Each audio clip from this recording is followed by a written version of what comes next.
Bonjour à toutes et à tous. Aujourd'hui je vais vous parler des blessures d'âme. Avant notre incarnation sur Terre, notre âme a choisi d'œuvrer sur 5 éléments essentiels de notre vie terrestre. Ces éléments vont permettre durant notre incarnation de vivre des expériences inattendues, positives, mais également des expériences qui nous mettront à l'épreuve, tant émotionnelles que spirituelles. Ces différentes expériences vont permettre à notre âme de s'élever, bien sûr cela relèvera de notre éveil, notre réflexion et la remise en question sur notre véritable incarnation. Il existe différents degrés de blessures d'âme, certaines âmes vont décider d'œuvrer sur 2 éléments, d'autres sur 3 et certaines choisiront un parcours plus difficile en choisissant l'intégralité de ces 5 éléments. Ces différentes expériences se manifestent dès l'enfance et peuvent se renouveler tout au long de votre incarnation. En spiritualité, nous appelons cela des schémas.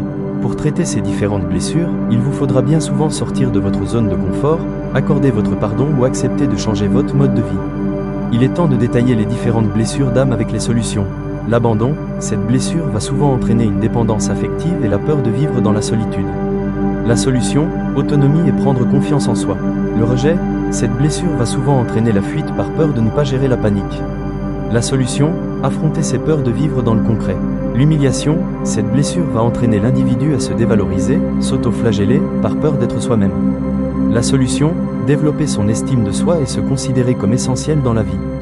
La trahison, cette blessure entraîne un hyper-contrôle de sa vie, mais également sur les autres par peur d'être renié ou non respecté. La solution, lâcher prise et accepter les différentes expériences de la vie.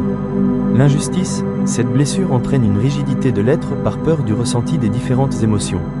La solution, sortir du perfectionnisme et devenir flexible. Il faut bien retenir que ces différentes blessures ne sont pas une fatalité, quand elles seront traitées, elles nous permettront de s'élever en tant qu'incarné mais également en tant qu'âme.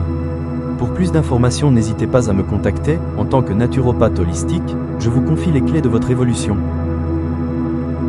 N'hésitez pas à cliquer sur le bouton j'aime et de vous abonner. Je vous souhaite à toutes et tous le meilleur et de vivre dans la lumière. À très bientôt pour une nouvelle vidéo.